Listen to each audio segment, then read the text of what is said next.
Okay sir, అట్లానే last time మనం మాట్లాడుకున్నప్పుడు మహిళలకి డిఫెన్స్లో ఎటువంటి ఉద్యోగ అవకాశాలు ఉన్నాయని మాట్లాడుకున్నాము. కానీ అందులో మనం ఒకటి మిస్ అయ్యాం. అదే మనం బైపీసీ చదువుకున్న స్టూడెంట్స్కి ఎటువంటి ఉద్యోగ అవకాశాలు ఉంటాయి అనేది.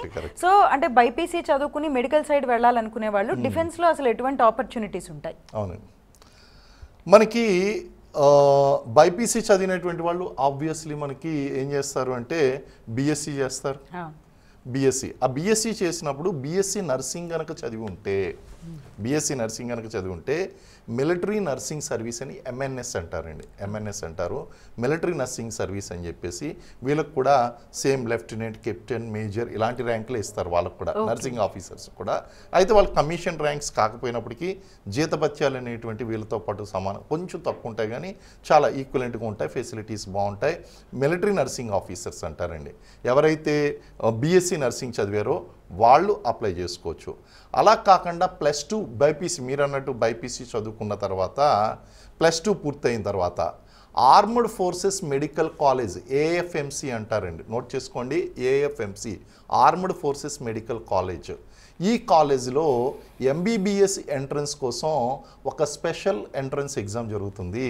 ఎవరైతే ఈ ఆడపిల్లలు బైపీసీ చదువుకుని ఉన్నారో వాళ్ళు ఆ ఎంట్రన్స్ ఎగ్జామ్లో కనుక పాస్ అయినట్లయితే వాళ్ళు 4 సంవత్సరాల ఎంబీబీఎస్, 5వ సంవత్సరం యొక్క ఇంటర్న్షిప్ మొత్తం అన్నీ కలిపి అక్కడే మొత్తం 5 ఇయర్స్ కూడా ఏఎఫ్ఎంసి పూణే అంటారు. దీన్ని ఏమంటారంటే ఎస్టాబ్లిష్మెంట్ పేరు ఏంటి అంటే ఆర్మ్డ్ ఫోర్సెస్ మెడికల్ కాలేజ్. అంటే ఆర్మీ, ఎయిర్ ఫోర్స్, నేవీ ఈ మూడిట్లకి సంబంధించినటువంటి వాటిలో వాళ్ళని మిలిటరీ డాక్టర్స్గా, డిఫెన్స్ డాక్టర్స్గా వాళ్ళకి అపాయింట్మెంట్ ఇస్తారండి. అంటే ఏంటి, ఈ 5 సంవత్సరాలు కూడా ఇంటర్న్షిప్తో కలిపి 5 సంవత్సరాలు కూడా ఏఎఫ్ఎంసి పూణేలో వాళ్ళకి ట్రైనింగ్ ఇచ్చి, ఆ ట్రైనింగ్ పూర్తయిన తర్వాత ఎంబీబీఎస్ పూర్తయిన తర్వాత వాళ్ళు మళ్ళీ వేరే బయటికి వెళ్ళకుండా ఆర్మీలోనూ, నేవీలోనూ, ఎయిర్ ఫోర్స్లోనూ వాళ్ళని డైరెక్ట్ డాక్టర్లుగా నియమిస్తారు.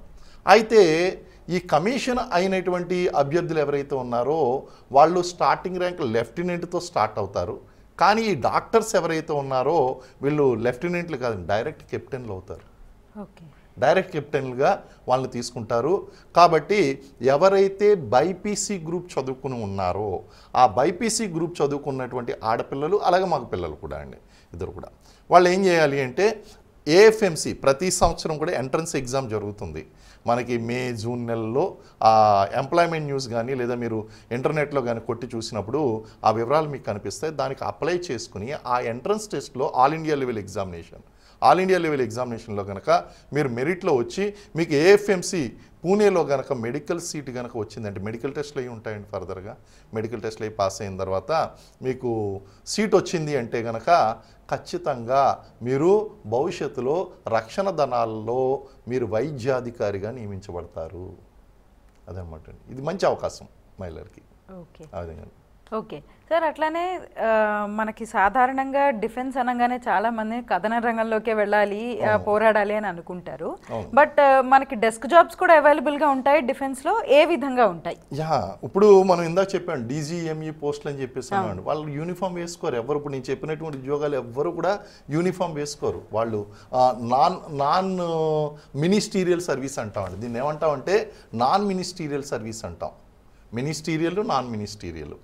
ఈ మినిస్టీరియల్, నాన్ మినిస్టీరియల్ ఏంటి అంటే యూనిఫామ్ వేసుకోకుండా కూడా ఇలాగ క్లర్క్ పోస్టులకు కానీ, ఎందుకంటే డిఫెన్స్లో establishment category A establishments, category B establishments అంటారు. ఇవన్నీ కూడా ఏంటంటే ట్రైనింగ్ ఇన్స్టిట్యూట్స్ అనమాట అండి. ఈ ట్రైనింగ్ ఇన్స్టిట్యూట్స్లో అందరూ అనుకునేటట్టు కేవలం యూనిఫామ్ వేసుకున్నటువంటి ఆర్మీ, ఎయిర్ ఫోర్స్, నేవీకి చెందినటువంటి సోల్జర్స్, ఆఫీసర్స్ మాత్రమే ఉండరు. మనకి సివిలియన్ స్టాఫ్ కూడా ఉంటారండి. వాళ్ళే లోయర్ డివిజన్ క్లర్కులు, అప్పర్ డివిజన్ క్లర్కులు, ఆఫీస్ సూపరింటెండెంట్లు, అలాగే మల్టీ టాస్కింగ్ స్టాఫ్, ఇలాగా రకరకాల పోస్టులు ఉంటూ ఉంటాయి. ఇవన్నీ కూడా మీరు తెలుసుకోవాలి అంటే ఎవరైతే ఉద్యోగాన్ని కోరుకుంటున్నారో ఆ మహిళలు, అలాగే పురుష అభ్యర్థులు అందరూ కూడా ఎంప్లాయ్మెంట్ న్యూస్ అనేటువంటిది రెగ్యులర్గా ఫాలో అవ్వాలి. అలాగే ప్రతి శుక్రవారం శనివారం జరిగేటువంటి మన గైడ్ ప్రోగ్రామ్ ఏదైతే ఉందో ఆ గైడ్ ప్రోగ్రామ్ కనుక మీరు చూసినట్లయితే మరిన్ని మేము వివరాలు అనేటువంటివి తీసుకొచ్చి మీకు అలర్ట్ చేస్తూ ఉంటాం. మీరు ఇవన్నీ కూడా చూడొచ్చు. ఎందుకంటే ఆర్మీ అంటే కేవలం యూనిఫామ్ ఉన్నటువంటి సర్వీసులు ఆ యొక్క ఉద్యోగాలు మాత్రమే కాకుండా ఇలాగా సివిల్ స్టాఫ్ అనేటువంటివి కూడా మనకు ఉంటాయండి. ఇవన్నీ కూడా